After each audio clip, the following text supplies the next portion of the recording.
It was tap, tap, tap, or knock, knock, knock, pause, and then knock, knock, knock, pause, and then knock, knock, knock again. And he said this went on for like 2 minutes. And by the time he got to the door and opened it up, he opened the door, and whatever it was, apparently he saw the door opening and ran away. And, he was asking me, what do you think that was? And I said, well, yeah, right now I don't know. I'm not going to say for certain. But there's a pasture across the road from us, a cow pasture, with wood fence posts and a telephone pole over there. And just directly, like what, maybe 50 yards, not even 50 yards. And he said it was pretty loud too, enough that it came through the house, which is pretty well soundproof. And so I pretty much figure what it was. And, I told him, I think it may have been a Bigfoot. I don't know what else that it would have been. What else knocks? Pardon me? I said, what else knocks on things? Yeah, other than humans. And, this is all farm country. Yeah. And, if some person comes around banging on fence posts, well, he's in trouble with the neighbors. Yeah. So I wondered if it could have been close enough it was actually knocking on your house. No, it in that case it would have woken me up. And I'm just surprised that I didn't wake up, for this knocking, but I must have been pretty well wiped out that day. Yeah. And then just maybe 2 hours ago, I was talking with a friend of mine, and they live up in the Allegheny National Forest area of Pennsylvania. And apparently, well, this is a witness heard this on the Bigfoot live stream app. And everyone, you can get on there. It's on YouTube, or it's an app for your iPhone or Android. Bigfoot live stream project is what it is. And everyone becomes part of the research. It's live game cameras 24/7 for, let me see, there's a property in Ontario that belongs to, what's his name, Les Stroud. His property has game cameras on it for Bigfoot activity.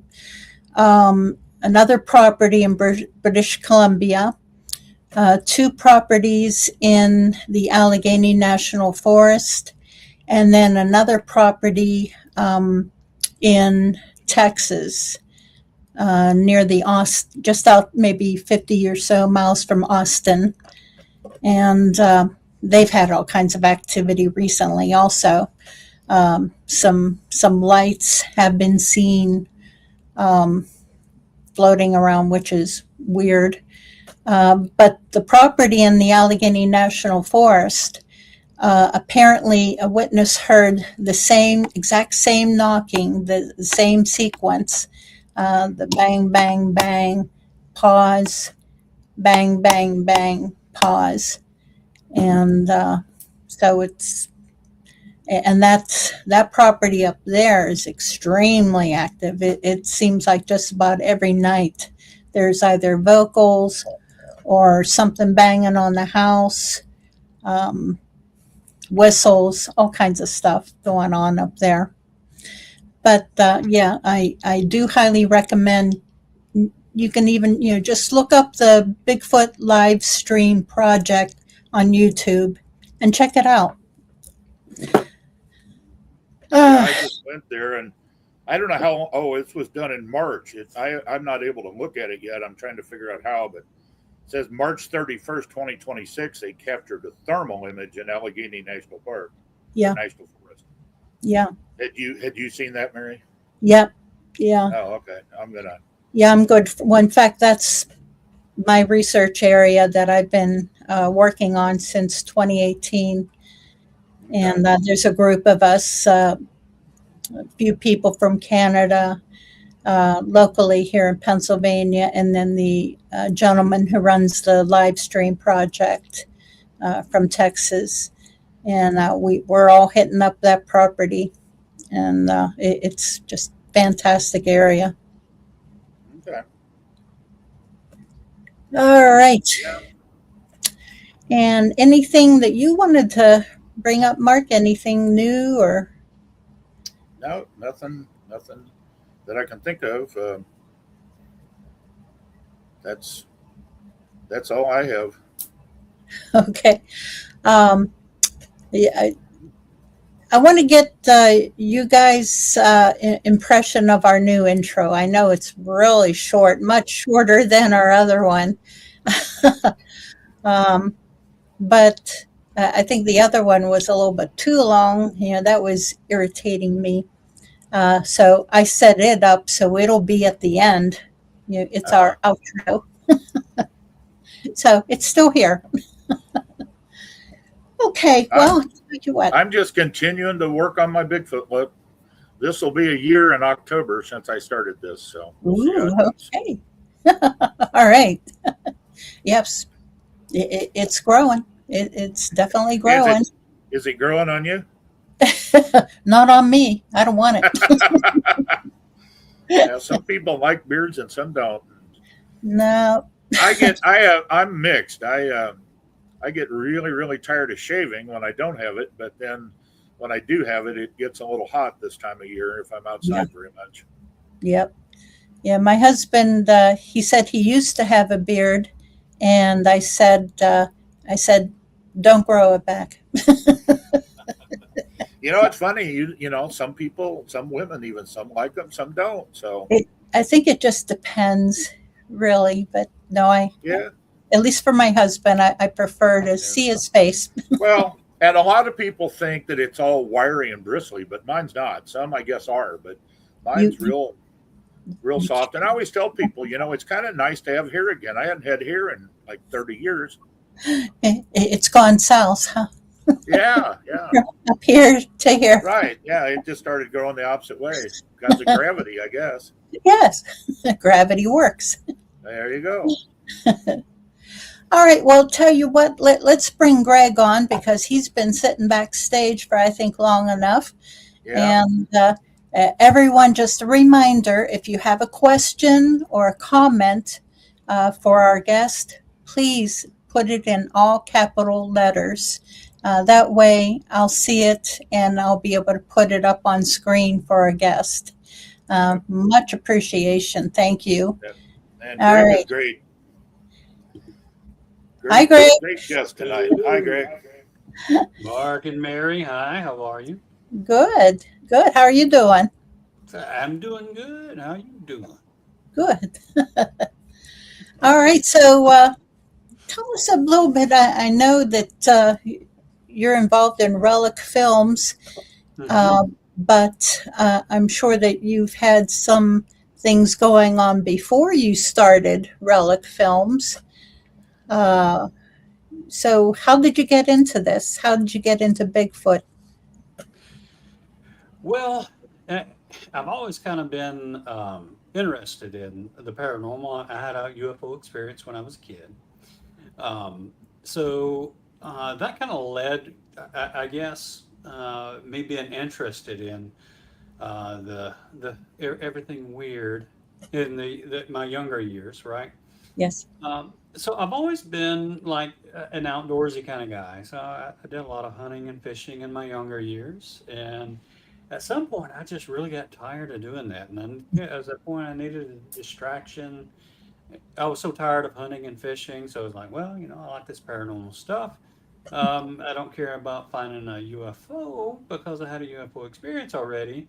But how about all this other stuff, right? So, like In Search Of with Leonard Nimoy, they had Bigfoot episodes and Monster Quest and all these other TV shows that I was interested in that.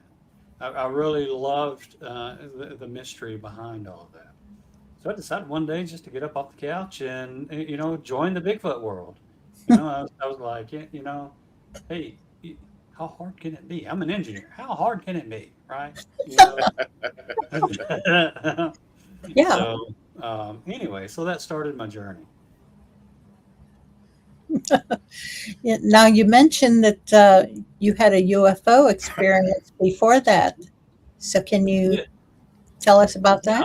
that? I was a wee little kid, wee little kid, maybe 4 or 5 years old. And my two older brothers and two older cousins and myself were walking on a road that goes down to my grandmother's. And it was dusky dark, wasn't quite dark yet. But all of a sudden, this big giant light just beamed down on us, just boom. Hmm. And it was extremely bright. It was so bright you couldn't see beyond the edge of the light. Um, I remember trying to look up at the light. Of course, it was way too bright. And then looking down at my hands and thinking, I can feel the light, which now I would liken it to static electricity. Okay. Is really what it felt like.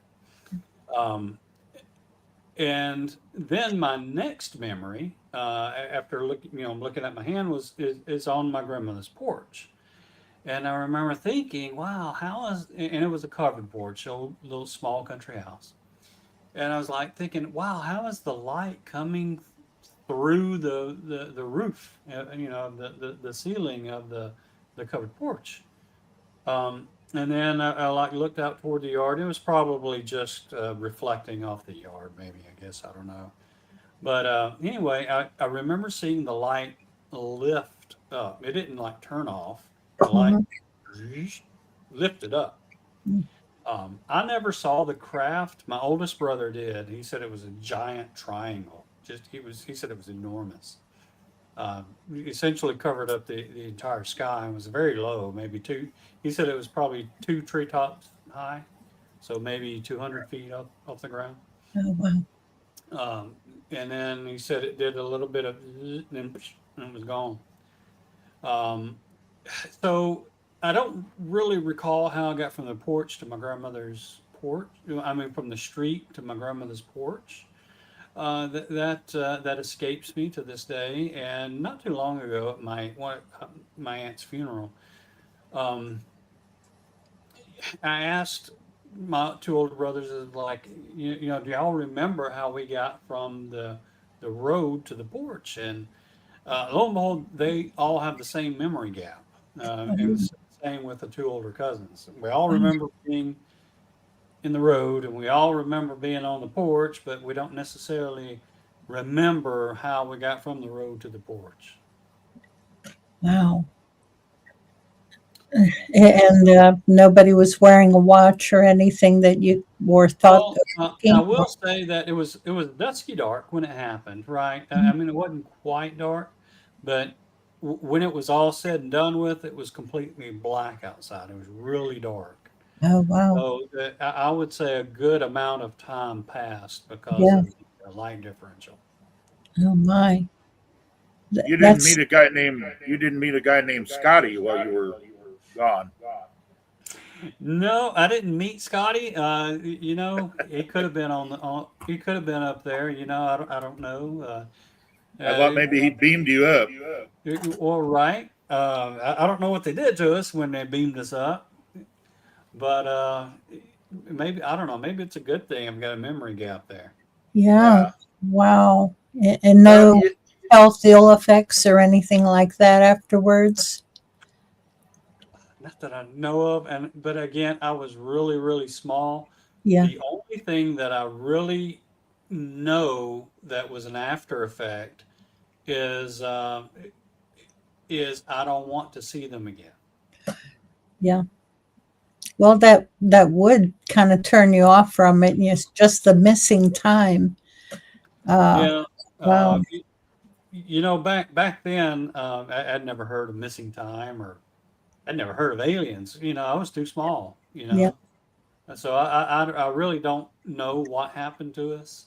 If anything, I don't know. For all I know, we could have ran from roadway to the porch, but it sure took a long time for us to run from the roadway to the porch if it was completely black, Yeah. outside. So and it wasn't a very far stroll, but I do remember it being terrifying. Yeah. That's what I remember, and Yeah. that's why I don't necessarily go alien hunting. Yeah. Well, I don't blame you, not one single bit. Well, there are researchers into the UFO phenomenon that will tell you how to determine if you have an implant. Some people have found out they have implanted devices and they don't know they have them. Like you, they might have had it when they were a little child and not known until they're much older. And only because I've heard stories that people found them because they went to have an MRI and they had a burning sensation somewhere in their body. And then when the doctor inspected that area, they would find this little metal device that the person didn't know anything about. But when you have an MRI, it'll cause that to heat up, and some of them have shown up on x-rays, but I know there are people out there that research that specific area of how people end up with these. They're very microscopic sometimes, like the size of the head of a pin. But I've seen pictures of them that have been removed, and they're definitely a small pinhead-like piece of metal that people don't know how they got in their body. Yeah, as far as I know, I don't have anything in my body. I have a ton of MRIs. So, I can't say that I've been marked, and thank goodness. So, but yeah, that happened to me, and that's one of the reasons what sort of got me interested. And I did see some footprints when I was about the same age, maybe a little bit older. My oldest brother and I, it was on a rare occasion where it snowed here in Alabama. And again, was at my grandmother's because we're very rural. She's very rural. Right after a snow, we found these footprints that came out of the woods, went up to my cousin's window, and then back off into the woods. And they were, I can't say that they were gigantic, but it was interesting that they were 3 toes. They had 3 toes on it. Oh, interesting. Now, any idea of what that could be? Or I've heard about the different types of Bigfoot, but then 3 toes, that kind of says something else. Well, it kind of screams reptilian. Yeah. Because number one, it wasn't necessarily very big. I mean, I can't say that it was like Bigfoot size, because it wasn't. It was probably the size of a human, maybe a little bit bigger, just a tad bigger.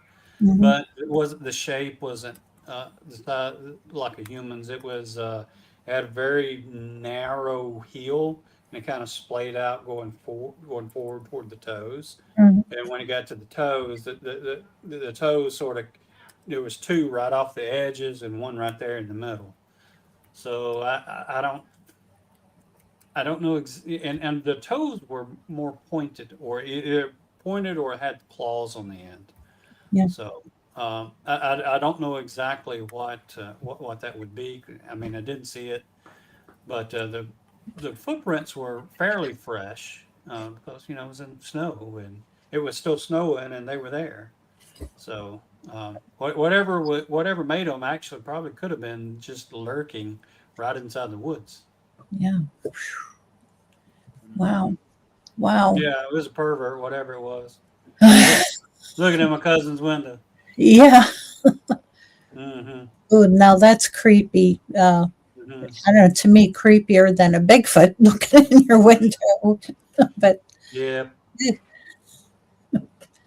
Wow. But yeah. When I started this, I thought I was going to solve this very quickly, because like everybody else in the world, my opinion was that Bigfoot was nothing more than some sort of ape that had not been categorized and was Yeah. just living out in the woods somewhere. And I was like, well, they're going to make a mistake. They always do. But the more I got into it, the more strange that I saw. Yep. And it was difficult to comprehend all of the strange, after you started seeing it because, Yeah. the strange is not supposed to exist because, you were told that it didn't, right? Hmm. So it took a while to be able to, I guess, come to terms with things that I kept seeing over and over and over again. And one of those things was orbs. Okay. Um, Yeah. and I'm sure everybody's heard of them, but there's these little balls of light that you'll see floating through the woods, Hmm. and it's not with a camera flash or anything like that. I mean, you see them with your eyes. Yeah. You know, um, and they're intelligent or under intelligent control, but I've recently been leaning more toward their intelligent themselves in the last year or so for a number of reasons, and I'll get to that later. But they seem to interact with us, and I couldn't explain what they were, and I thought I was just seeing things because what was so strange was that I could see them, but my camera guy could not. Hmm. He's like, I was like, hey, look at those orbs right over there. And he's like, where? And I said, there, where? There, and he couldn't see them, Hmm. right? So, which that was really strange. He could see them like on camera. We've got them on camera, several times. Um, but he could see them on camera, but he could never really see them with his eyes, Hmm. which I thought was very strange, very strange. So we chose to not really address the strange too much in our first film. It's called Cryptic Expeditions, the Legend of the Downey Booger, and you can find it on Tubi and DirecTV and all these other streaming platforms. But anyway, right toward the end of that film, we I thought we was going to just solve this Bigfoot problem in the very beginning. I thought it was going to be nothing. Sure. Just like My, that. yeah, Like and everybody. my first outing didn't dissuade that opinion at all. Oh.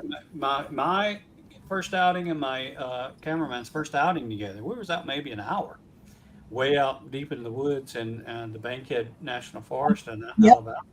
Yep. Um, and within I guess an hour we came across this pond out in the woods, and this was in February and it's really cold. And now anybody who thinks Alabama don't get cold, well, you haven't been here in February. It gets cold. It was really cold.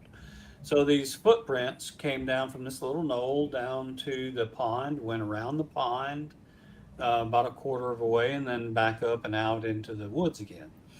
And these footprints were 16 inches long and 7 inches wide and 5.5 feet in between. Okay. So I was like, man, there ain't nothing to this mystery. What's everybody's problem, right? They're everywhere. We're running out here everywhere. And about a quarter mile away, we found another trackway. It was almost identical in size, except for the stride was instead of 5.5 feet apart, it was 8.5 to 9 feet apart. So, and it was out in the open field. So we figured instead of it walking, it was probably running at that time. Okay. It was moving at a better clip, maybe because it was in a field. And we thought, since the prints were identical, maybe it was the same Bigfoot. But anyway, we thought like, wow, there's nothing to this, man. We're going to have this thing solved, lickety split. I said it's only a matter of time now before we capture it on film, and 2 months tops, no problem. Well, I didn't know how rare that was. Very rare. Well, one good thing is you are in a fantastic area, the Bankhead National Forest. Mhm. In fact, that entire section of Alabama is fantastic for boogers, no matter what. Yeah. It, it is. And But then like I here's the say, thing. Hmm? Here's the thing. They knew exactly what you thought you were going to do, and they were out there messing with you. oh, they messed with me. I'm here to tell you they messed with me Oh, because bet. we researched this area for quite a while, and I'm a traffic engineer, and one of the things I would do is go out and investigate very complex uh, crashes and try to determine what caused the crash, what was the real cause of the crash, right? Okay. So a lot of times it's not so evident and not so obvious. So I took those same skills that I would use like a any investigator would in a crime scene, and I brought them into Bigfooting. And one of those skills is like documenting with camera, right? So um, those footprints that we found, we were documenting them, right? I mean, we just, hey, look, here's the footprints we found, and we showed where they came from, and showed all the. I, I'm telling you, I was talking to engineers, and nobody's ever going to see that footage, ever. Yeah. Because I tell you something, my own camera presence was like a stick that could talk. It was dry and just horrible. So I said to my camera guy, I said, Brent, nobody's ever seen that. So I had to go back and look up YouTube and essentially take some not necessarily acting lessons, but some sort of on-camera presence, right, to make Yes. things a little bit more entertaining and not so dry, like I'm talking to a bunch of engineers. Right? So, Yes. Well, Valium tends to help. yeah. Well, I'm not a big drinker. I've never done drugs or anything like that. So, but yes, for the viewer, Valium would help. It would help put them to sleep. And to this day, Bobby Dizzles, he keeps on saying that he watches the Downey Booger to be able to go to sleep because my voice puts him to sleep. I'm like, okay. I enjoyed it. But one of the things that I started to suspect during the Downey Booger was that Bigfoots could see into the IR range, into the infrared range, Yep. because we would be having all of this activity around us, right? Mhm. And as soon as we'd flick on our night vision cameras, poof, they would disappear. It's just Yep. gone, right? Um, and it took years to make the Downey Booger. I mean, it's like 3+ years, because we don't fake anything. I wouldn't know how to fake anything, to be honest with you. So we were just genuinely trying to solve the mystery. Um, Also ignoring some of the weird things. We were just trying to go straight Bigfoot. So right there toward the end, I was like getting very, very weary. I was like, "Hey, look, we got to do something. I see these orbs. Let's film these orbs. Let's get a real good high-end camera that doesn't emit any kind of light, no IR light or anything. It just almost sees in the dark. And let's get some of these orbs so we'll at least have something for the viewer to see." So we did that, and we went to our place over in Georgia, where we actually ended up filming our last location at.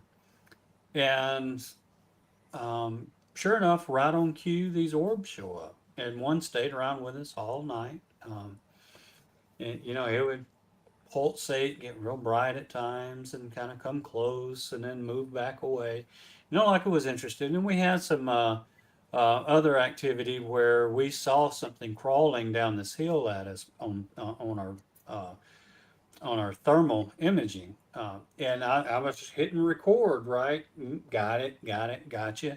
And it crawled down, got it to a log, sort of pushed up on this log and looked at us, and then it freaking disappeared. Just like Scotty beamed it up. Just Huh. gone from FLIR. I was Yep. like, how in the world does it do that? But I was like, hey, I got it, because I was recording.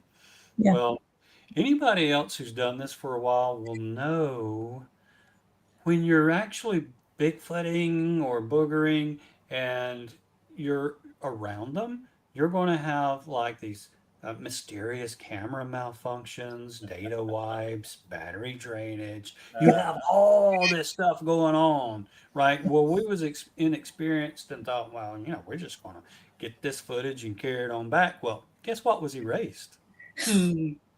Yeah. It was footage of the thing crawling down, pushing it up. I mean, we got a little bit of it, but the good stuff, the money shot, was erased. Oh, Son of a gun.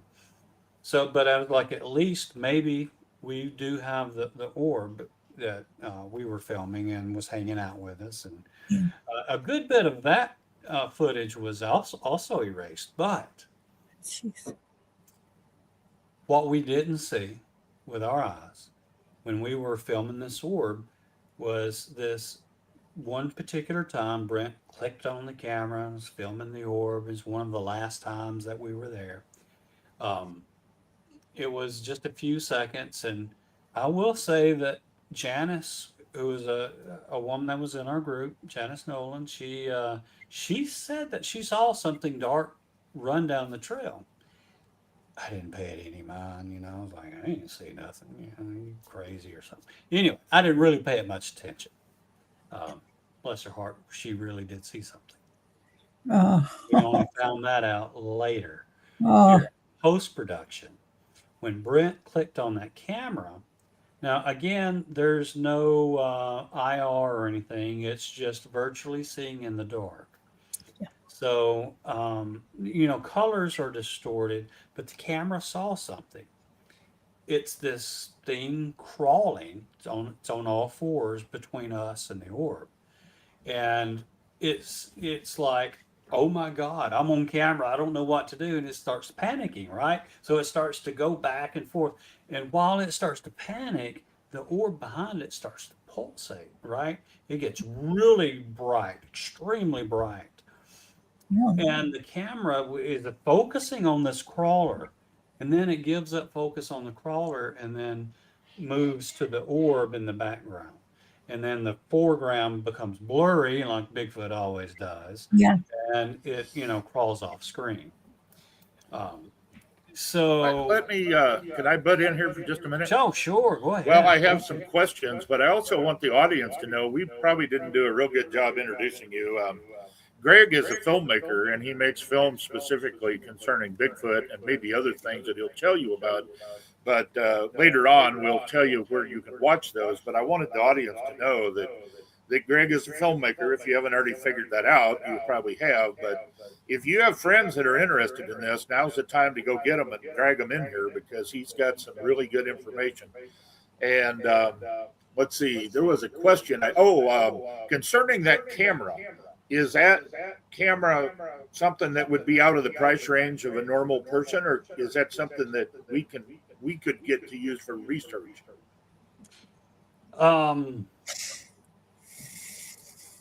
At the time, it was probably a $3,500 camera.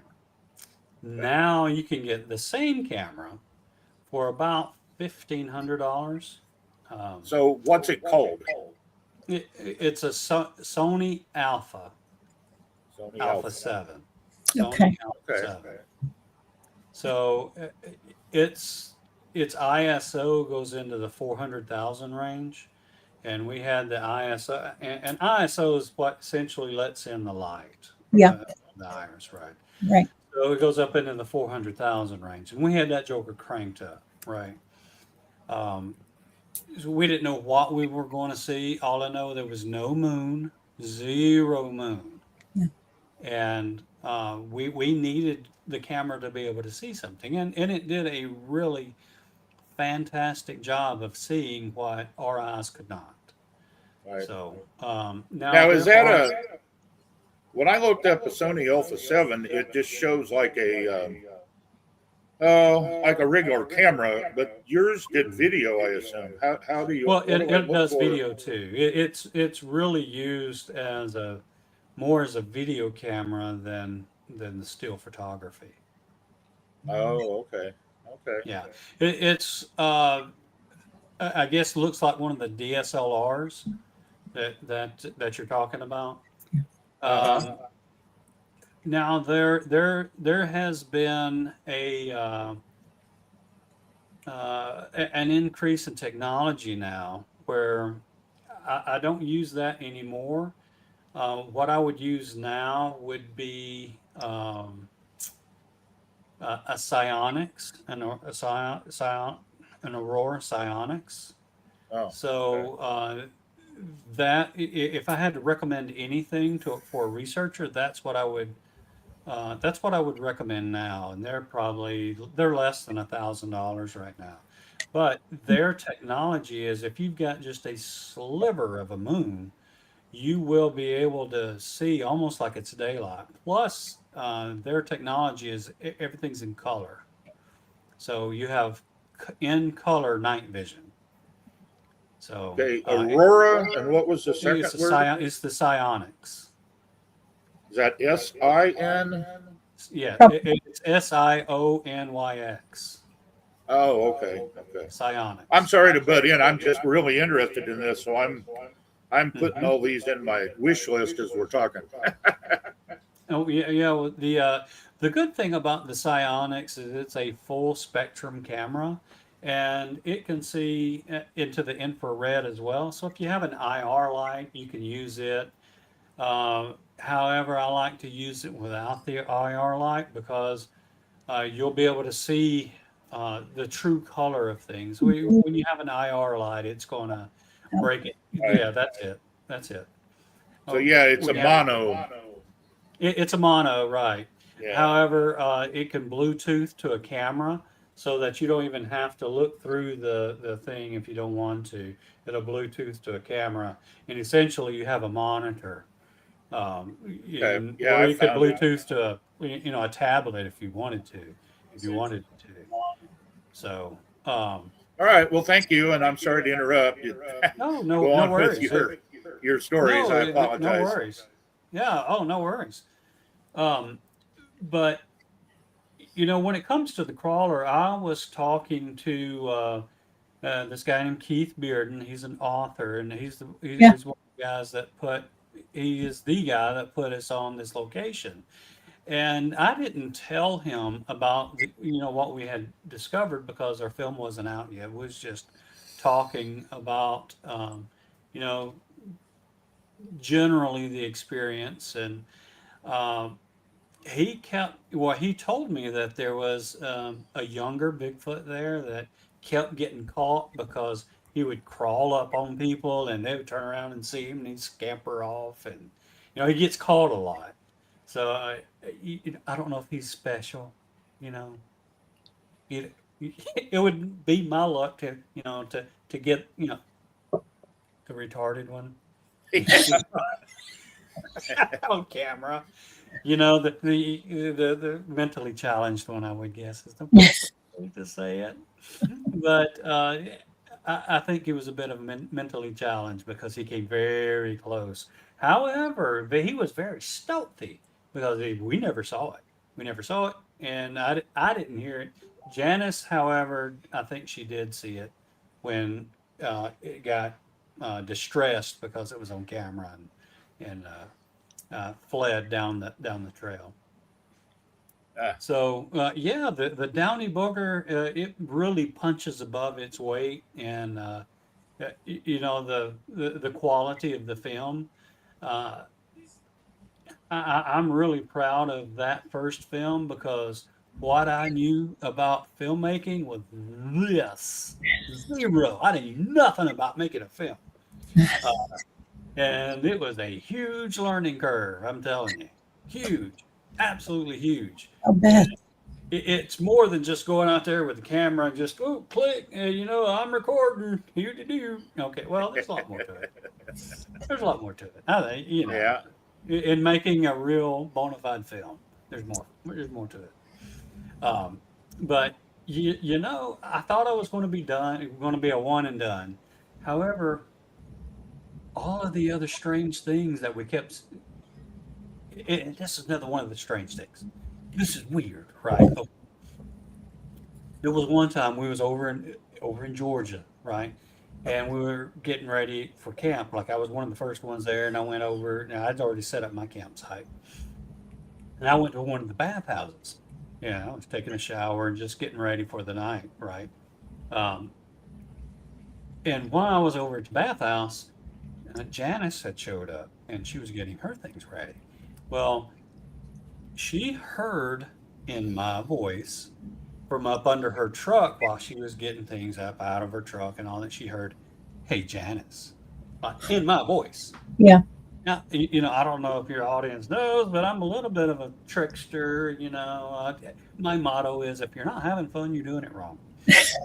So, I always like to, kid around a lot, not while the action is going, because I'm very, very serious when we're right out actually investigating. But away from camp, back in camp or whatever, I love to kid, joke around. So she thought it was me, and she was, rightly so, getting perturbed. And then she heard it again, but this time it grabbed her ankle. And she was really miffed.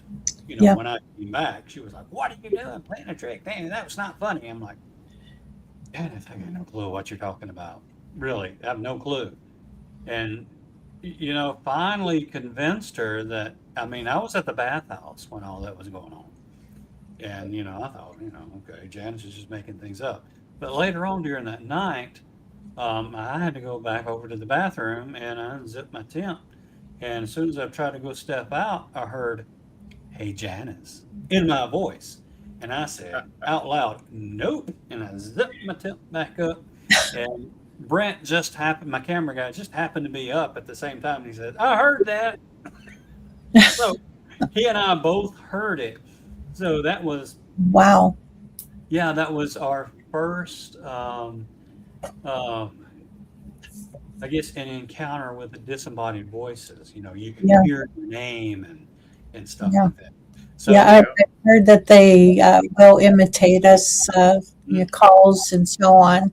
mhm. It's interesting. No, I know about them crawling up under your truck. One almost grabbed my ankle, and I said, no." Really, but Yeah. that happened. And it happened again later. It's happened several times later on. It's just not stopped. It doesn't happen a lot, but it does happen occasionally. The using my voice. For whatever reason, they like to use my voice. I don't know why, but they do. But anyway, but seeing all the strange things led me to want to find out a little bit more about them. I was like, okay, I can't just leave it at just one film. I had a lot. It was a lot of work, but I had a lot of fun making the Downey Booger. So I met up with this guy named Trey Hudson. And Oh, Trey yes. Hudson. Oh, I know Trey. Yep. Yeah, he's got this book out called The Metal Project, Mhm. and he researches at this place called the Skinwalker Ranch of the South. It's called the Meadow. And his book describes a lot of the same things that we were seeing. So I really wanted to talk with Trey. And after we started talking, and he saw my first film, he's like, "Hey, why don't you come out and kind of film us at our place?" So that is what led to the making of The Land Between the Lakes, which is my second film. Okay. Yeah. Love it. Yes. Now, okay, well, and it starts out at the Meadow with Trey Hudson and his group. And we experienced a lot of things. And however, one of the one of the challenges that we ran into there was camera malfunction, battery drainage. We Yeah. had a lot of that, Yeah. a lot of it. As a matter of fact, it was debilitating. We had so much of it. You know, we did end up with some good, useful footage and we actually caught a shadow figure on there. You have to look really, really close during the Estes method during the film, but you can actually see the shadow figure that's there. Cool. It's only like a frame or two before the cameras had malfunctioned again. Yeah. But anyway, during the making of that, I heard about the Land Between the Lakes and some people that I should interview there. And when we went to the Land Between the Lakes, all hell broke loose up there. That place is active, absolutely just Oh, yeah. chocked full of every kind of thing that you can imagine. Believe me, I know. Yes. Yes. So, Fun place. it is a fun place. Yes. I mean, our first night there, I saw a portal. Cool. I have a policy. I don't film on the first day of travel. So we were just out having fun, and we came across this area where there was some orbs, and there was a large group of us there. Hmm. But I saw a color of light that I hadn't seen before. It was kind of almost a yellowy amber looking color, but I couldn't see the source. So it started moving around like, you know, anybody who's seen the orbs, you're like doing this, trying to get a better look at the orb through the trees and stuff, right? So I started doing all that, and I still couldn't see the source of it. So I started moving around a little bit, and then I finally saw the source. It was a portal. It was like this rectangular window, essentially. Had 90 degree angles on it, and I was awestruck. I didn't know what to think. I was like, now it was very, very cold where we were in the middle of the night, obviously, but wherever it was that I was looking through, it was daylight. It was daylight, lush, kind of like an area that had a lot of kudzu, sort of. Is that thick, That's what I would liken it to, but it wasn't kudzu, but it was just real thick with vegetation. And then somebody shined a flashlight down toward that way, and it poof, just evaporated. Oh, So this wasn't the one that a couple of guys went into. No. Oh, because I heard in the that meadows. was at the meadow. That was at the Yeah, meadow. right. Mhm. Okay. And unfortunately, they're no longer with us. I know that. Yeah. So That's a whole nother story that I didn't know if it you is. knew about or. Mm-hmm. Yeah, I'm very familiar with that story. Very, very, very familiar with it, and I'm proud to have one of the last interviews that Mr. Bob Wilson, did in that film before he passed. So, so I didn't think portals existed until I saw one. Much like I didn't think ghosts existed until I saw one. I didn't even know what an orb was. I've never heard of it until I saw one. I had to look up to see what they were, right? These glowing balls of light. I didn't know what they were, but I started seeing them a lot. So apparently I'm not the only one that sees them. Yeah. No, I've seen them.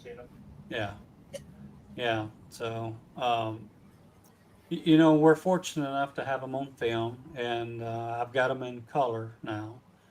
At the LBL during that trip, we had a very good encounter with the orbs. So they were green, and I took out the psionics camera. We took out the psionics, and we started filming with it. And you can actually see them in color. Chose not to put them in the LBL film for various reasons. It just didn't, just filmmaking reasons. but we did put them in The Vanished, and if which is a movie about missing people in the national forest, Smoky Mountain National Forest, to be honest, or to be Okay. specific. So if you're interested in seeing orbs and the color of orbs, go check out that film. But going I have, back to the WL. I have a quick question about orbs because a friend of mine saw one last night. Really freaked her out. She said that the edges of it were like a she called it periwinkle blue, Hmm. uh, which is The inside white. yes, yeah. Mm. And I was wondering if you had heard of or had seen orbs similar to that. Yeah, exactly like that. That's Yeah, actually the majority of what I see. yeah, You know, it's kind of like a blue hue on the outside of it, and you yes, look in the middle, it's like white. Yeah, yes. that's actually the majority of what I see. Okay, Hmm. all right. I would call them the most common ones. Okay, yeah. The ones I've seen, they've been like a rainbow of colors, just Hmm. yellow and Hmm. purple and orange. But then some of them were like a rainbow. Hmm. Interesting. Yeah. Yeah. I don't remember who told me, but somebody told me that the blue ones were the ones that were the like dangerous ones or something. I don't know. But Um, solid blue, I thought. hmm You know, I've never really had a negative experience with an orb. Yeah, I haven't either. Um, I've even had them. I've had them. I do know that they have a sense of humor. They like to come in and buzz you like a bat or something Uh-huh. would. Okay, Yeah, I've had them come in and do that, and they'd be within arm's reach, and they'll startle you. They startle you, yeah, but I think they're just playing. okay, Um, but the ones that we filmed at the LBL, they were green. yeah, Um, and there was three of them at one point, but they were all green. Now, I have seen the white ones there as yeah, well. yeah. I've seen the white ones. As a matter of fact, I saw the white ones during the making of the sequel to the LBL. Anyway, but the LBL film, it to me is the most important Bigfoot film out there, and this is why. We have a documented encounter with a Bigfoot as it happens. Um, and this is I'll tell the story. We were, of course, there filming, and I was getting all of our camera gear ready at the back of my truck, right? And I heard this growl. It's kind of a huffy, like, growl, kind of, I can't do it justice. I Mhm. don't have the lung capacity to do it justice. But I thought, yeah, okay, it's interesting. So I just kept doing it, and it did it again. And I turned around and said to the guys, "Hey, did y'all hear that?" And about the time it did it again, and when it did it that third time, our whole my body just vibrated. Yeah, It like it's like you're standing in front of a giant speaker, yeah, and bass comes on, and you can just feel it. But what's weird is you can feel even your insides vibrating. I've never yeah. felt my insides vibrate Yeah, until that day, right? that's probably because it had a certain amount of infrasound in it. It could have. Now we did do some spectral analysis on it. We didn't find any. Oh, That's not to say that we didn't have the equipment to do it. I mean, it's not to say it wasn't there. Um, it's just that you know, because when it did that, the brr, it was before we started recording, right? And although there were growls afterwards, they were less intense and um, uh, they didn't quite shake your insides like one particular one did, right? Yeah. But it terrified my camera guy. He went into a terror attack, not a panic attack, a terror attack now. where he was like, "Oh my God, they're here, we got to get out of here." Wow. Dude, this is why we're here. Hey, calm down. He's Yeah. like, no, we gotta get out of here, we gotta go. I'm like, and I literally had to grab him by the back of the coat Wow. Yeah. because he was ready to flee, just Yep. run. I don't know where he was going to run. It was in the middle of the woods, but to keep him from being the one that gets tracked down and I have to go, talk to his family. No. I kept, grabbed him by the back of the coat. Then I realized, I've got to get this on camera. So I grabbed the first camera that I could get. So a short range night vision camera, just meant for filming subjects. But I didn't know it. I mean, because it's dark. I mean, it's pitch black. But while I'm fiddling, trying to get the camera on, I look up and I see it. It's a Bigfoot. It's standing literally in front of the truck, and I can see the silhouette of it, like from the bust up. And it's huge, though. I mean, it's huge. Maybe 3.5, 4 foot wide, about in the 9 foot range.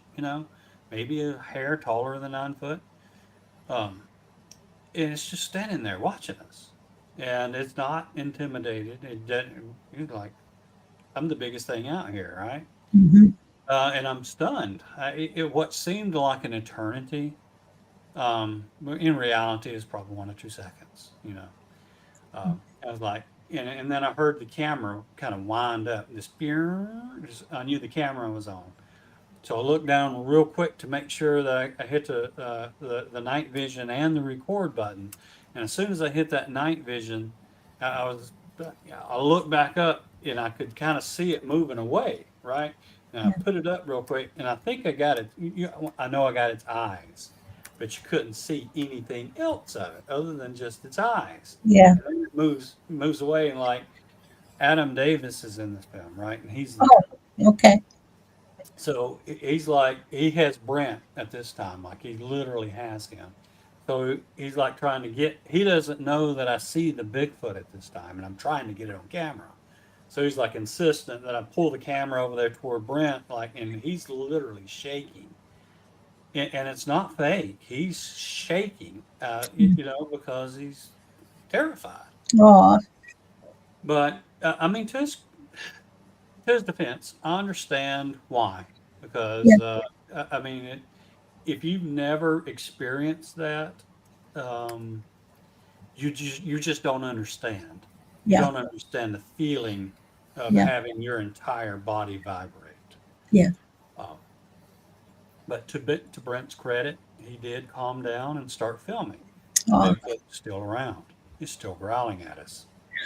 Yep. So Adam's military, he was in the British military, for those that don't know. His military training kicks in. He's like, okay, let's bunch together and let's push this thing away from us.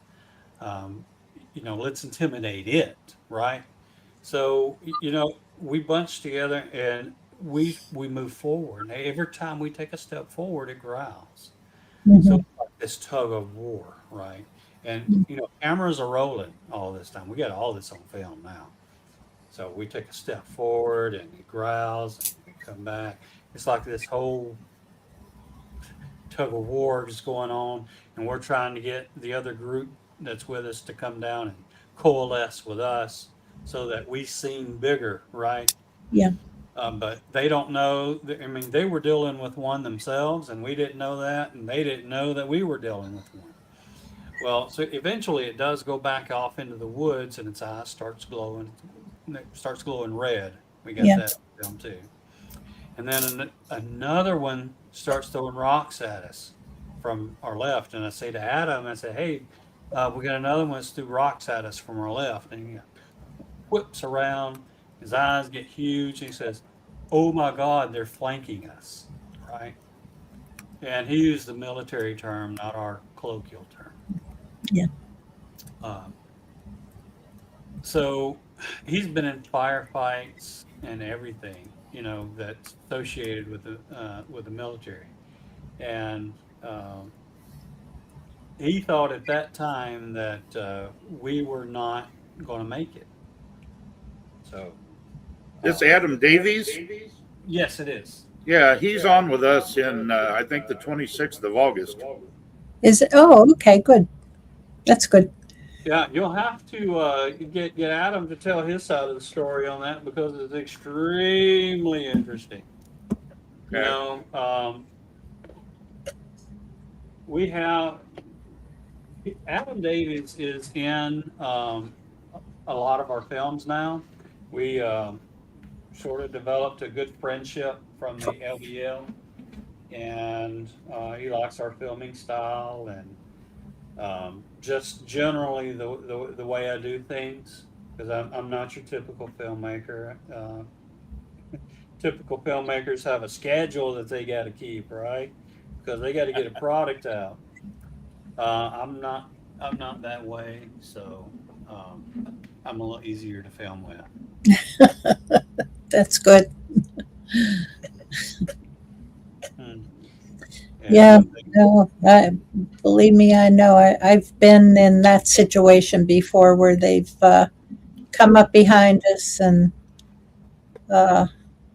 thrown rocks at us and all kinds of fun stuff. Yeah. Yeah. Fun. 1 second, I've got to plug in my. I don't mind when they throw rocks at me. It's when they throw them at my camper and try to break my windows, I get upset. Yeah. Yeah, or whenever they rock your trailer, pushing it. Well, even the rock on the trailer doesn't bother me. It's when they try to do damage that bothers me. Yeah. Oh, look you at know, they play a lot.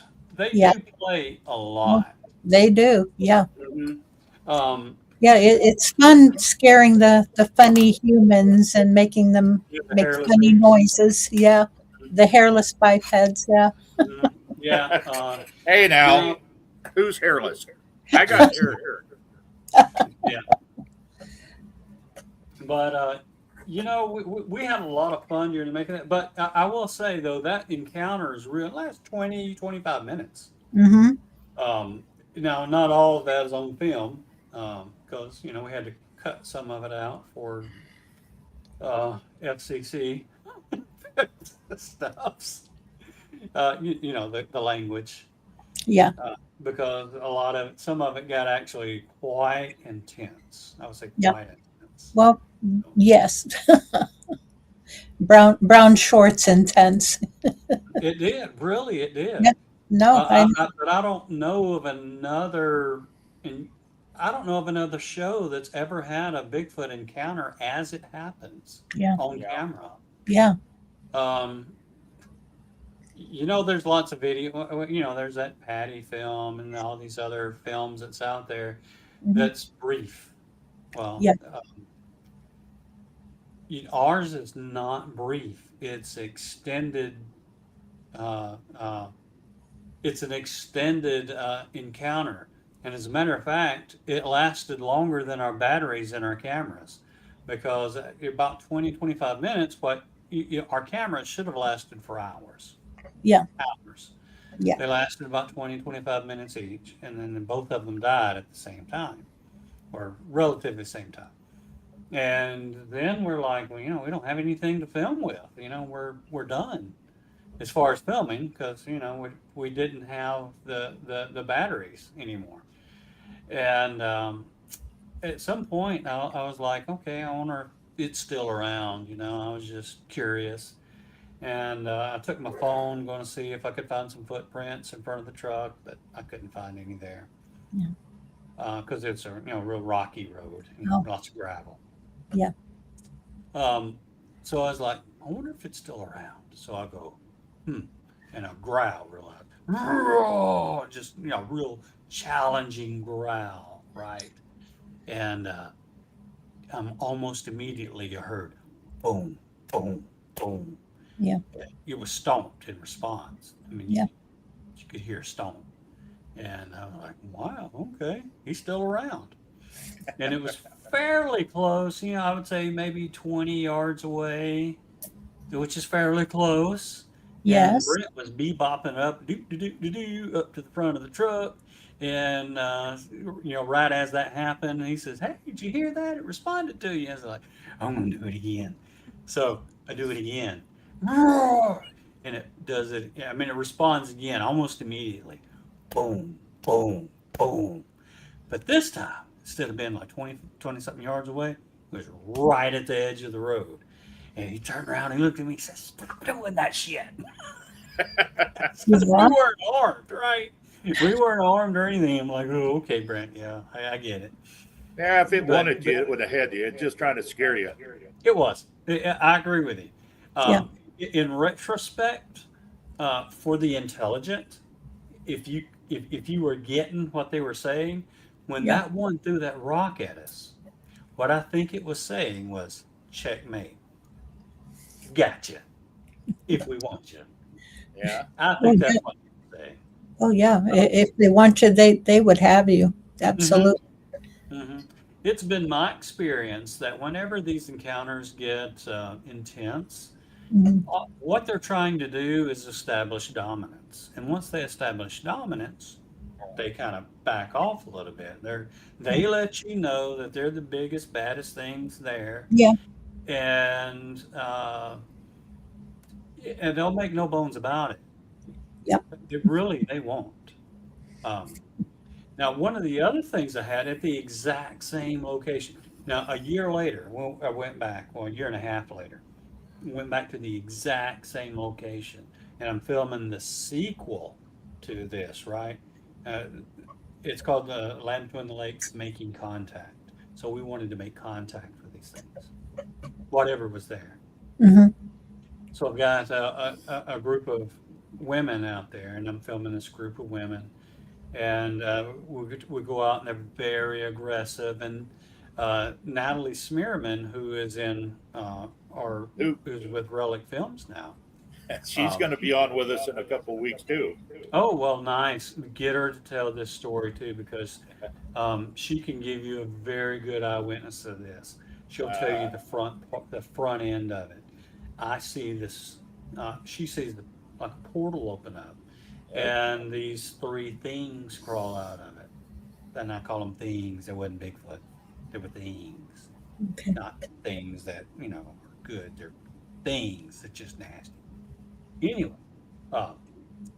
while we're filming all this, I'm looking into my display screen. I'm not. My night vision is just clogged. I don't have any because I'm looking into a display screen in the middle of the night, right?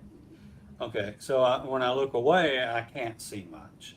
Yeah. But there was one time I just happened to look over my right shoulder. One of those things was charging us, and it was very close. It was a rake. It had these little tiny spindly arms with oversized hands. I mean, just kind of doing this gallop like at us, right? And I carry a little pew pew on me, little emotional support pew pew right here. Yeah. And Natalie sees it as well, and she comes up and hits it with bear spray. And she does save it from having 17 10 millimeter size holes in it. I will say that. But it does repel the rake. And I'll tell you, those things are nasty. They're very, very nasty. I don't want to see another one. Yeah. It was just very unnatural looking. But it was at the same place where we had this Bigfoot encounter. But I'll save that story and let Natalie tell you that. Yeah, I won't give it away. But she sees a lot of the front end stuff, and my experience with that was on the camera side. So I didn't see everything that she saw because I'm looking into the camera display, and I'm filming the girls, and they're out, seeing everything that's going on. So what do you think? You say these things came through a portal. Mm-hmm. So do you think that portal is interdimensional, or what do you think is on the other side? I mean, what are they coming from? I don't know what they're coming from. I do know the portal that I saw looked a lot like Earth. It could have been on the other side of Earth for all I know. I mean, I don't know where it went to. But I do know that you could see the other side of it. Adam Davies has seen one where he could also see the other side, and he saw these two small entities coming, short, stocky entities that came out of that portal. And it's a very interesting story, very interesting. Um, so I don't know um, where they're coming from, uh, or when they're coming from. Right. Yeah. That could be the other possibility. When are they coming from? Yeah. So there's a couple of possibilities there. Yeah. Where and when, or what dimension. It could be like in a different dimension than what we're at. So I guess there's three possibilities. Sure. Um, I think much of what we're seeing out in the woods is interdimensional. They have an ability to transform themselves into like an energy form, right? To be able to traverse the portals. And I really do think that's what the plasmoids are, or some of the plasmoids are. Some of the orbs. Okay. I think that they're beings in another dimension, and they come through the portals in that energy form. Why do I think they come through in an energy form? Because it's dangerous. I think portals are dangerous to organics. Okay. Like what happened So- to Mr. Wilson. So, Right. So we had a question about which of your movies was where all of this happened. It was in the Land Between the Lake video. Yes. And where can that be found? Cryptic Expeditions, The Land Between the Lakes.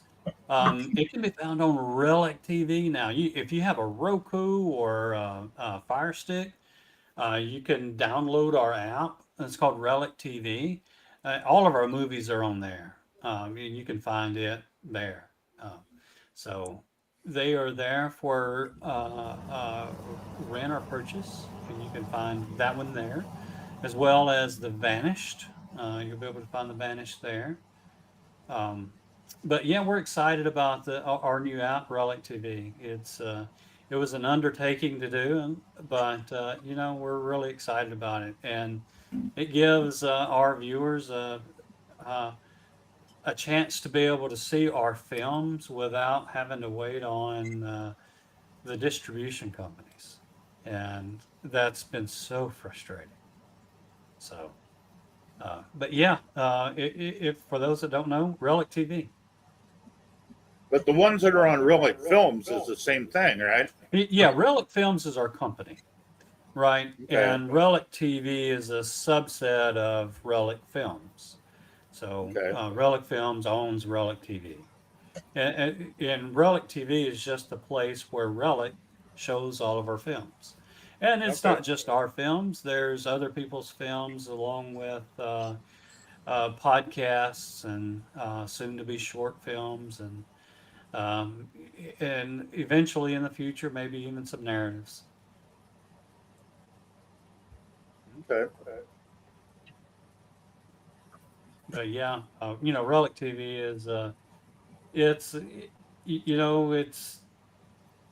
it's our little baby, and I'm really proud of that little baby. Just because I really I actually enjoy our films. I don't make something that I wouldn't watch. Right.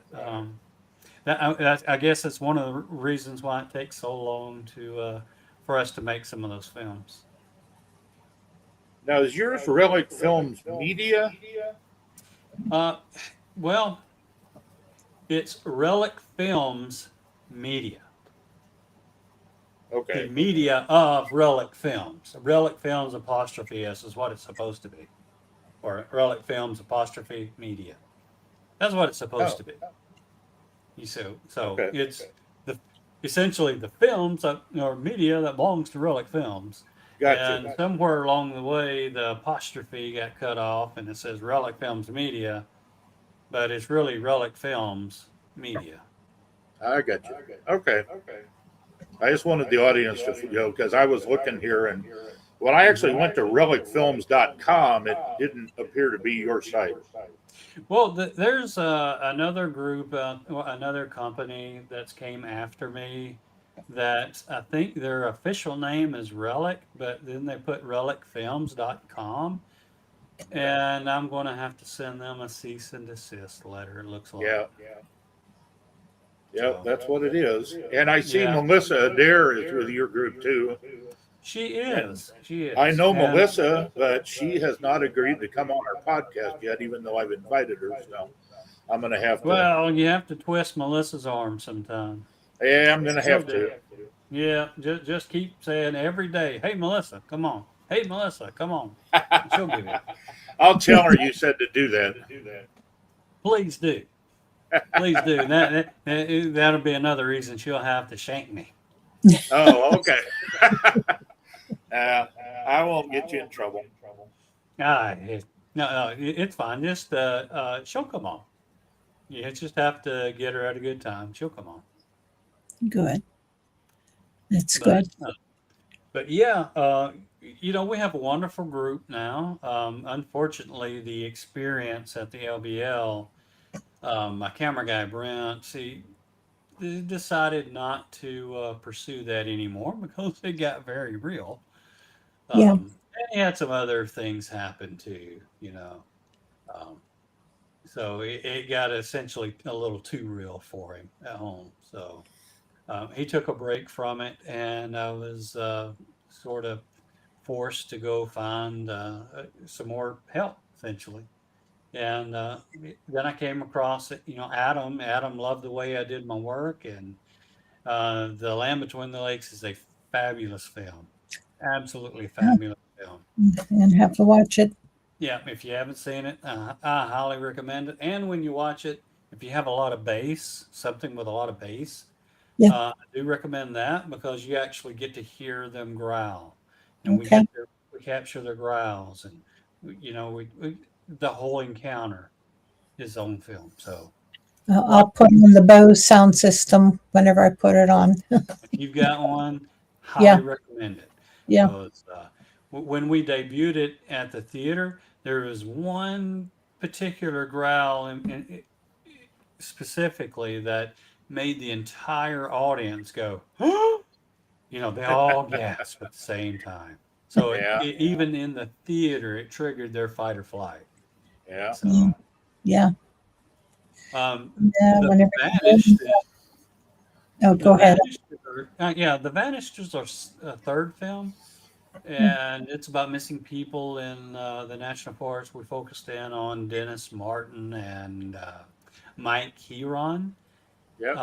See, I'm also just a few miles from there. Oh, really? Okay. Well, you'll be happy to note that there are feral people around your parent. Oh, yeah. We know that. Yeah. Yes, there are. Yep. But during the making of that is when we started to take notice of these plasmoids, and that's essentially what we call the plasma entities. They're Yeah. plasmoids. Yep. We filmed one that was a little different than, not a little, it was a lot different than the orbs we see. If you, it was luminescent, right? But it didn't have a form. Like the blue-white orbs that we're talking about earlier, they're spherical, right? They have a shape to them. Where these glowing entities that we saw was amorphic. It was kind of blobby-like, and we captured one on film. And it's really, as soon as the camera guy sees it, it bolts away, and we think that there's a reason for that.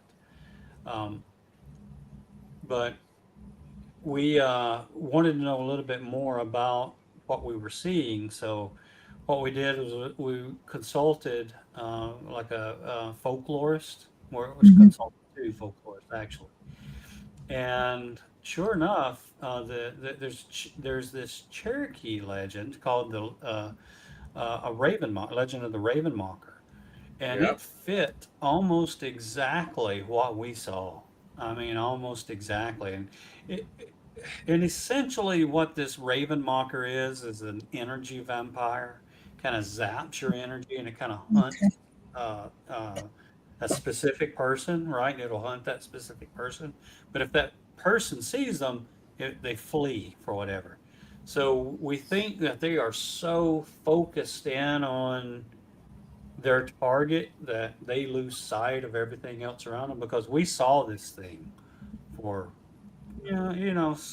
maybe a minute or so before our camera guy got there. We were watching it. But prior to us starting up the cameras, Jim Powell, he was a camera guy then. He's also associated with Relic Films. Jim got sick, and he had this instinct to lay down, sort of grounding himself, in other words. So we think that this Raven Mocker was perhaps targeting Jim and hunting him. So we think that there's something to some of these old legends, particularly these old Indian legends, that they got some legs to them. They come from somewhere. Yeah, I also live just a few miles from the Cherokee Indian Reservation, and they're very serious about this stuff. And a lot of them won't talk because they think if they talk about it, it actually conjures that spirit up. Yes. So it's exactly a few of them will, but yeah. Yeah. Well, there's a Cherokee name for it, and our folklore said it once, and he said he won't say it again because of the exact same reason that you just brought up. He says when you say their name, it kind of brings them to you, and that they're not to be trifled with. Right. And from what I saw, I would have to agree. They're not to be trifled with. Yeah. Spearfinger, same way. Mm-hmm. Mm-hmm. And we think they could be a shapeshifter that maybe the legend of the Spearfinger and some of these other legends are essentially the same entity because it has the ability to shapeshift. Perhaps Could be. Perhaps I don't want to get too far fetched out there, but as if energy vampires aren't far fetched enough, but apparently they're real. Yeah. So who's to say that? Well, and that may be, the Spearfinger legend has her, which appears in the form sort of a witch, but has a finger with a spear on it, and they stick that into you and basically kill you, but maybe they do that by sucking the energy out of you. I don't know. Mm-hmm. So, yeah.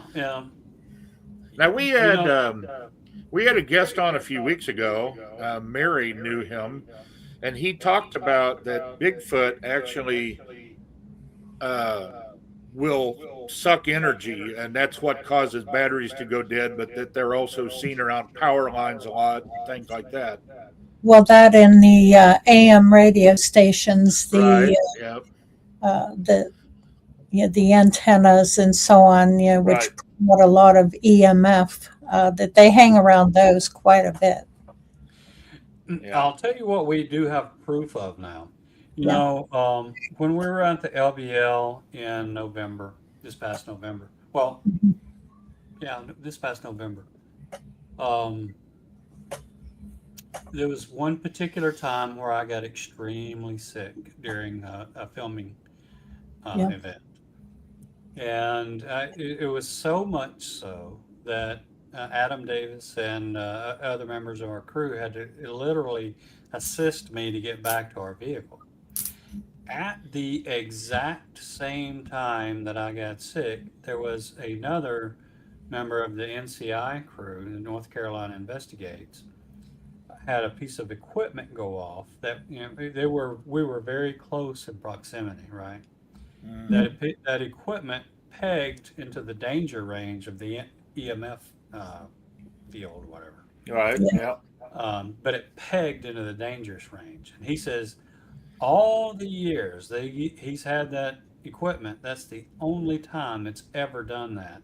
And it happened to do it at the exact same time that I got extremely sick. Yeah. Wow. And we knew that there was a Bigfoot around. Yeah. Yeah. We'd been hearing it, and it'd been playing with us and toying with us, and we knew one was very close. Mhm. Yeah. So we've come up with this new theory that somehow they can manipulate the EM fields. Yeah. And that also would account for the battery drainage, Yeah. data corruption, Right. you getting sick because, extreme EM fields will cause very similar symptoms as infrasound will. Yes. Yes. So, Yeah. Infrasound will also drain batteries and damage electronics also. So between the both of them, you're screwed. right. Yeah. Right. So, but Yeah, we've got a question here from the Macalorian. If I start talking about Bigfoot, do you think it might summon them if I'm in a boogery area? I don't think so. I don't know. However, I do think that they essentially can read your mind by knowing your intentions. I think they can read your frequency. I do Yeah. know that's how other entities talk with each other is through frequency. I think they can read your frequency, and it's impossible to hide that frequency, Mhm. right? Mhm. So if you have bad intentions, it's your body, your brain, and all is giving out those brain waves, essentially, right? Right. And it's just a frequency, and I think they can detect that, and that's how they read your mind, essentially, and maybe that's how they communicate with mind speak. I think it's a form of telepathy. Yeah. So I think if I think they have to want to communicate with you Yeah. before so that particular question, I don't think you don't just summon a Bigfoot, right? Right. I think they just come to you if they want to interact with you. Hmm. So I don't Yeah. think that directly answered the question, but that's the best way I can answer it. No, that's good. That's very good. So my take on that would be if you're in an area where there are Cherokee, where I'm at, you would use the Cherokee word, which I believe is pronounced Sul Kalu, which I just put in chat. And that if you were going to get a response, that's the name that you would get a response to. Just my opinion. Yeah. And if you're up in the Allegheny, then you would use the Seneca word, which I don't remember offhand, but Yeah. you'd use I think the Native American names are the ones they tend to respond to if you're out in the woods. Yeah. Yeah. That the local language, the local native language, they'll use it along with English words. Yeah. Which also lends to the fact that they can talk. Yes. Oh yeah. Yes. Absolutely. I've heard them speak, verbally. I've never had mine speak, but I have heard them speak verbally. And, to me, it's very low, grumbly. It's a language, but Yeah. I can't quite understand what they're saying, It's kind Yep. it's kind of like that to me. Yep. The samurai chatter. Oh yeah. Yeah. So they can speak. Do they understand? I'm sure that they don't necessarily understand English, but they can probably read your mind as you're talking, right? Almost like a universal translator of Star Trek. Right. So, Yeah. Whatever language you're talking, I'm sure that they understand you. Yeah. Macalorian. I highly suggest No, absolutely stay away from the shofar. You will not like the response that you get. Believe me, I have been there. Whenever it's been used multiple times, you will not like the response. Yeah, Of a who? it's the shofar. Are you familiar with that? I am not. Oh, we'll get one and blow it on. Have your cameras going. No. I highly suggest no. No. Oh, I can get me a chauffeur. I would love to have A chauffeur, yes. A chauffeur. Well, a shofar is a Middle Eastern horn that, if blown correctly, will definitely call them in. But again, you will not like the response that you get. What is it, a mating call? I'm sorry. I'm not going to get into what it does. Believe me. I'm teasing. We think that it's probably a call to arms, so to speak, that it arouses a response in them that makes them want to fight. Yeah. Oh, well, I don't want to do that. Haven't been very close to one. Yeah. Martin Groves was there that day. Yeah. Well, Martin Groves, interestingly enough, was just on Facebook today with a shofar. Was he? Yes. Okay. Martin, blow your shofar one day. Yep. From a distance. Yeah.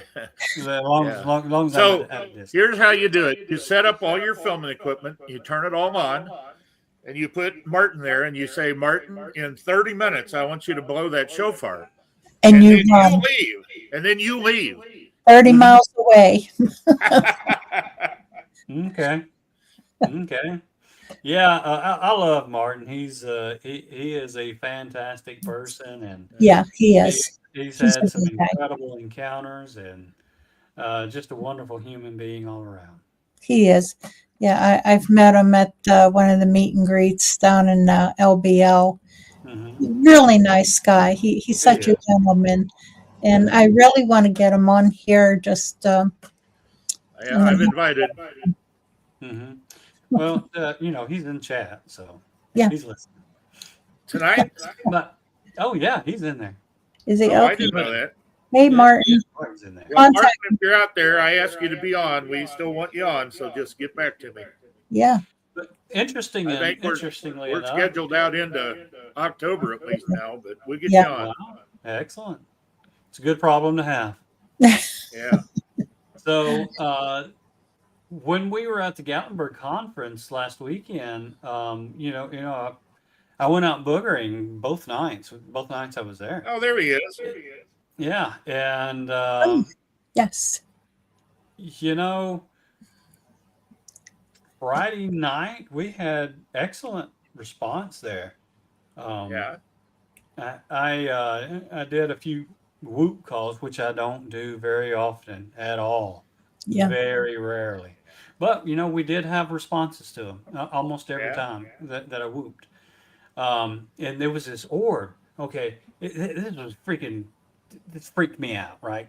Okay, we saw this orb come in, and it kind of looked like a flashlight. There's other people saying, "Oh, that's a flashlight," and I'm like, "That's not a flashlight. I can see it through my psionics camera. It's not a flashlight." So I saw this orb, and it came down from a hollow on one side of the little trail we was on, came up, and then kind of went up the mountain, and circled over toward us, and then came back down almost within 20, 30 feet of us. I mean, it was, the orb would come on and off, during its, little journey. But I'm like, I see you. I can see you the whole time. I can see you. But he was sneaking around, but he wasn't too stealthy. I saw it. But there was one point in particular that got real close to us. And this was after I'd done a couple of whoops and had some response. And when it was real close to us this one time, it was a giant tree just got pushed over right near, I guess pushed over. We heard a crack first. And then you know, this huge tree just fell in the forest. There was no wind or anything at the time, nothing. I know trees fall all the time, but it seems that they seem to fall an inordinate amount of time when you're out boogering. So Yes. I've had that to happen a bunch of times. Yes. And it's always when there's a booger around, always. So what you Hmm. think is like, okay, it's time to go. You Yes. know, they're displaying that little bit of, you know, I'm a macho man. You know, I'm the Yep. biggest thing in the woods, which they are. Yeah. So we left. Yeah. Yeah. Mhm. There was one night uh, they were pissed because we were not leaving, and that they pushed down 3 trees, and it was like, hey, I'm sorry, we were here first. You got to wait. They wanted to hunt, and Mhm. I understand they got to feed themselves and their families, but Mhm. we were there. We weren't going to be there all night, but Yeah, you know, speaking of the rock throwing and stuff like that, now yeah, I play a little game with them. You know, I'll do one of two things. I'll first ignore them, right? Because yeah, as soon as you acknowledge them, they're going to stop. They're oh just, yeah, that's been my experience. I'm not saying they do it all the time. That's been my experience. So I ignore them until they get all impatient and stuff. It's like they'll first start off with these little bitty things and it gets bigger and bigger and bigger, right? And I'm like, oh, okay, you know, I'm still ignoring you, right? And eventually I'll pick something up and throw it right back almost, I mean, real quickly, right back where they are. And then it's like anything you can do, I can do better, right? So yeah, their stuff keeps getting bigger. oh yeah, And eventually it gets too big where I don't want to play no more. Yeah. Well, I've actually heard of people throwing stuff back at them, and then because they never hit you normally, No, no, no. They're yeah, not trying but to I, hit you. Yeah. no, but I've heard that sometimes if you throw stuff back at them, that then they'll throw it back and it will hit you. So I don't Oh, know. well. I haven't had that happen yet, but I have had them like greatly increase the size of the objects Uh, being yeah, thrown. yeah, right. Yep, I heard about But that it's a once. A game. guy was something. It was across the river. This river was like pretty good sized. You know, maybe Hmm. 150, 200 feet across. And they were throwing stuff from across the river. And so one came over and about the size of a walnut. He thought, well, I can throw that far. So he picks it up and flings it back to the other side of the river. And the next one Hmm. that came over was like the size of a bowling ball. Yeah, And yeah. That's what yeah, happens. yeah, That's what happens. Yeah. Yeah, they're like, okay, you watch this. Throw yeah, yeah, this yeah, back. yeah. absolutely. Yeah, Well, so give us one last good story here. We're down to 9:20 about, so oh we wow, got a few okay. minutes, but pick a really good one, and then we'll maybe have you back on sometime if you're willing. Yeah, yeah, I'd love to have Oh you. yeah. I told you I got tons of stories. Okay, this last one was it wasn't during a filming event. It was during an expedition, and it was ironically one of the expeditions where I heard my voice used again with this guy named Paul Halsey, the late Paul Halsey. Anyway, Oh, long story yeah, short, we were going out. We're going to go orb hunting again because we had seen orbs, and we were going back to the same location. And because we were at Fort Mountain State Park in North Georgia, near Chatsworth, Georgia, and that area is loaded in bears, loaded with bears. So we were traveling heavens. with our FLIR, and this young lady named Angela was she was in controlling the FLIR, and we came across this over this small little hill on the trail, and toward the bottom of the little gully there was this hot target, right? I thought it was a boulder at first. And I'm like, it's just a boulder. And they were like, no, no, let's stop. It could be a bear, right? And I'm like, okay, it's just a boulder. It's just a rock, because rocks tend to give off heat, as the night goes on, right? So we're sitting there, and about a minute and a half, 2 minutes goes by, and the what I thought was a rock starts doing this, starts swaying back and forth a little bit, and like, ooh, rocks don't rock. So, and then all of our interest is peaked, right? So we know this is something. We still don't know what. Could been still a bear. And then when it starts rocking, these objects was thrown from another direction. And at the time, I was experienced enough to know that's a distraction. It's a complete distraction, right? They want you to look away. So we kept ignoring the things and they being thrown. They kept getting bigger and bigger and bigger.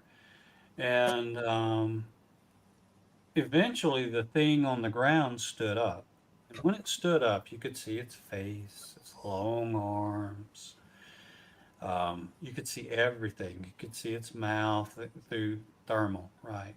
And it's immediately when it stood up, this huge, I don't know if it was a log or giant rock or whatever it was huge, came crashing down, not exactly at us, but very near us, and enough to where it scared Angela, and she had her FLIR looking at it like this, and then turned and looked to make sure it wasn't a charging bear, and then turned right back, and it was gone.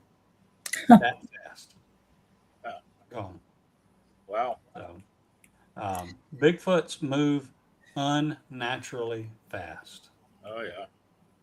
Unnaturally Yep. fast. Mary's one of the few people that have actually had the opportunity to time one and clock its speed. Yeah, in a full out run. Yeah. And what'd you get? 52 miles an hour? Yeah, 52 miles an hour. Wow. And See? and you don't know for sure that was as fast as it could go. Not really. That was an estimate between myself and the other gentleman. You know, we estimate that it took 3 seconds to run from point A to point B, and then measuring the distance, the exact distance from point A to point B. So we were able to figure out an estimate speed of 52 miles an hour. Yeah. And Like I said, they are unnaturally fast. oh yeah, crazy fast.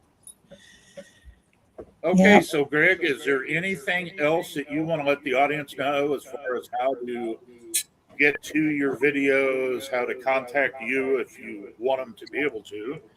Any of that? Well, yeah, you can go on to our YouTube page. It's Relic Films Media on YouTube, and there we have this little talk show called Beyond the Ordinary. And we talk with very interesting people in the paranormal world with all sorts of stories. And it's entertaining, and we put some very interesting B-roll in there as people are talking. So sometimes it's humorous, sometimes it's serious. So you can check out Beyond the Ordinary. And Okay. also we have our clips there where you can check out trailers to all of our films, and you can see what's coming up next. The same thing on Facebook, Relic Films Media. And we have actually more presence on Relic Films Media there. But if you really want to check out some of our films, check out Relic TV on Roku and Fire Stick. Just download that app and sign up and then log in and then pick out the video that you want to watch. Yeah. We've got some great videos. I would really appreciate it if some of your audience could go in and watch some of our very hard work. It really does help us to make more films in the future, and we are excited to do so. We have several more films on the drawing board. We have one coming out in September. It's called Awakened, Measured Out, and it's a ghosty film, and it follows Melissa Adair on her journey from being a complete skeptic about the paranormal world into more of a believer. So check that one out the last weekend of September. Yeah, great. Okay. Hey, you know, Melissa does one of the very best Bigfoot screams you'll ever hear. Yes, I know. Oh, you knew that? Okay. I was going to say, if you hadn't heard it, you need to get her to do it. Mm-hmm. Okay. Yeah, Well, she's been out with us. she did one night in Florida when we were on an outing, and we heard the first scream. We didn't know it was her, but then we heard three more that sounded just exactly like it. So we get back to camp, and she come rolling in, and somebody said something about her doing a scream, and she said, yeah. And yeah, and then we said, oh yeah, we heard all four of them you did. She said, no, I only did the first one. The other three came from somewhere else. Yeah. That was in Apalachicola National Forest. Ooh. That's a really good area down there. Yeah, we're going to be doing a Portals film that's going to involve Florida. So okay. Well, another area that Orbs are really good are over in Jellicoe State Park in Tennessee, which isn't far from the Smoky Mountain National Park. If you look it up, you'll find it if you don't already know where it's at. I have heard about Jellicoe, and it's we are so busy with I know. Yeah. With films and films on the drawing board, and since I do everything in-house, all the editing, all the music, and everything. Oh, God bless you.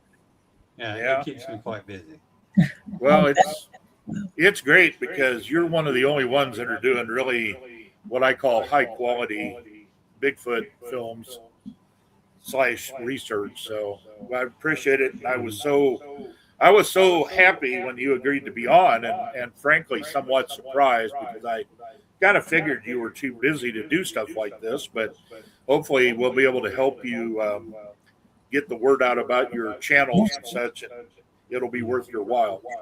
Well, actually, I really do enjoy doing these. I am quite busy a lot. And I pop into some of my friends' podcasts from time to time, but I don't get to stay for the whole podcast most of the time because I'm always so busy. Right. Editing takes, I'll put it this way, there's probably 1,500 hours of man hours in just the editing. Yeah. Not counting the music design, the color correction, and everything else that goes into the films. Yeah. Wow. So,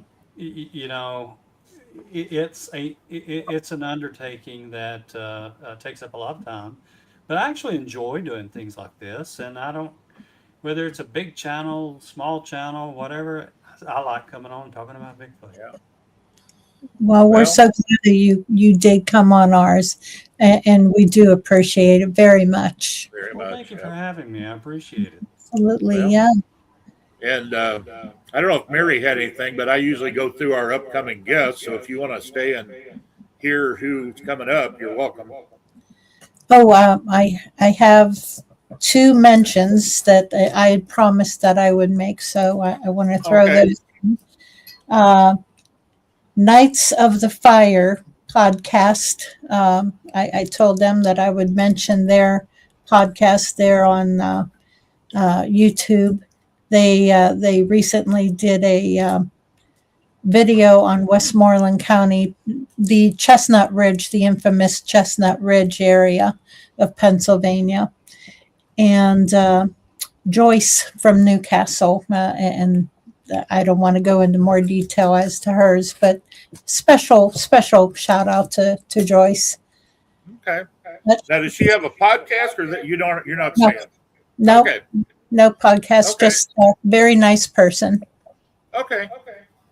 Well, that's great. If it's not too late, add one of my cousins onto there. Yesterday, one of my cousins was tragically killed in a car wreck, and please pray for their family. Will do. Will do. All right. Yeah, that's sorry to hear that.